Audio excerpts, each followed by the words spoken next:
Today is a mystery. Ay, sala. Yesterday is history. Tomorrow is a mystery. But today is a gift. Kaya give yourself a little treat. Tapos yung little treat mo, utang. Ala has started reading books. Ay, well, how long have you been reading? When did you learn how to read? Do you read? Can you read? Yeah, I can. When did I start college? Well, Year?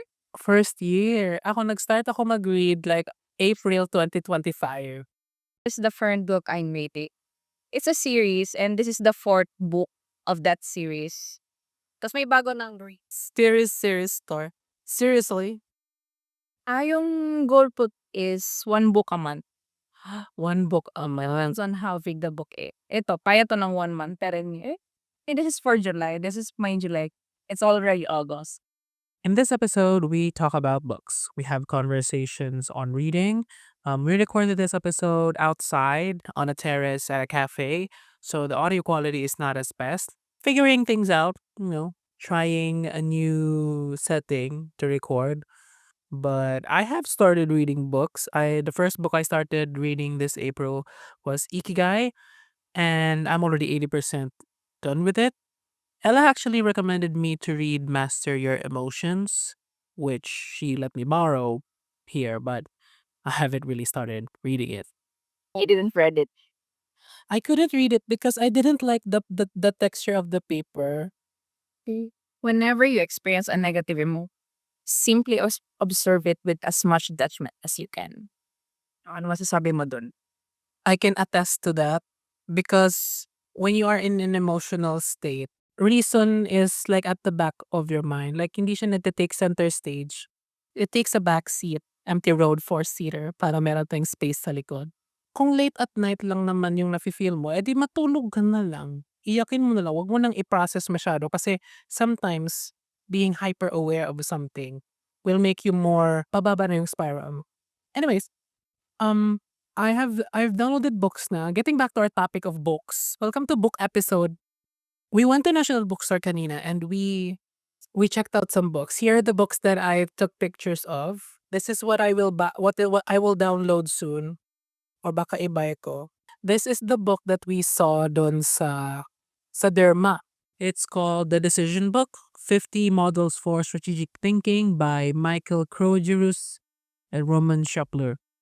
I have already downloaded this on my iPad because as much as I would want to read this book as a book, the book that I want costs 800 pesos.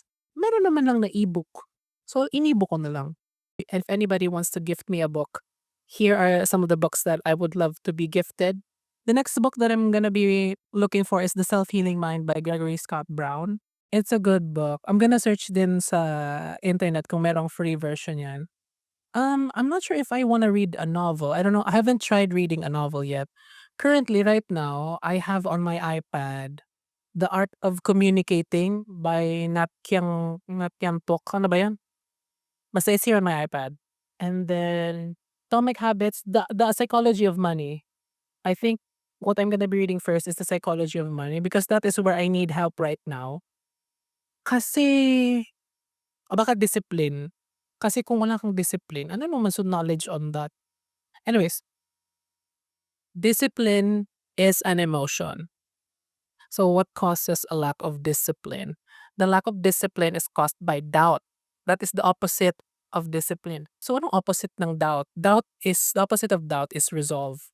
When you are certain and sure ka na, okay, gagawin ko to. The Hindu term for resolve is sankalpa. And then kapag sa Tagalog, panata. It's a promise that you say to yourself. So yun, how do you cultivate resolve? Like, isipin mo lang kung ano yung mga nangyari. First step is to think of anong moments in your life ba na nagsabi kang, okay, ito gagawin ko. Tapos ginawa mo talaga. And the more you are like that, the more you can do that. And the next is to practice that. Just again and again. Resolve fuels willpower. Kapag sinabi mong gagawin mo to, may energy sa gumawa niyan. Pero minsan yung gagawin mo, dapat may positive emotions attributed to that. Kaya kapag inisip mo kung anong positive emotion ang makukuha mo after, kahit mapapagod kang slight, like with going to the gym, right? Like, it really makes me feel better after. So, push. Basta if you have pagdududa sa sarili mo, that's when everything starts to spirals down. People who are undisciplined are numb. Kasi that's what I've gone through like for the past ever since. Kapag wala talagang routine, kung ano-ano na lang ginagawa ko to numb emotions. Pero sabi nga ni Ariana Grande, I'd rather feel everything than nothing all the time, all the time. Rather be sitting with you than standing from your point of view. I do, Hampstead. I left my heart in the power of the key. Instead. Kasi minsan, the best way to change is for anything you want to do is to be a habit. Kasi yung autopilot na siya eh. Once you keep doing something again and again and again. And also, applicable din to sa like, to the psychology of money.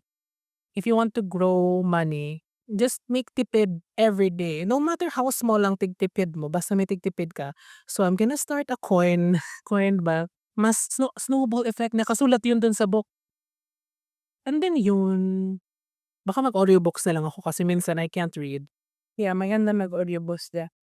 Pero yung may mga graphs, kailangan, yeah, I'm gonna read graphic books and I'm gonna listen to storybooks. That's a life hack. Yeah. Thank you guys so much for watching or for listening. I don't know kung ano to, coffee chit chat over coffee. Chit chats over coffee. Yep. Yep. Tune into the next episode. Di ka man yan, ikinararaw ka, wala ka man ang mic. Anyways, dapat pa lang, sinong bita sa kinadsa di? Next time, we live and we learn. I can reach, I can run, I can reach the heavens. We live and we learn. Life is worth living. I can reach, I can fly, I can reach the. Let's make the most of the night like we're gonna die. No. Like, Carpe Diem. Corazón, corazón, todo bell. Okay. Bye.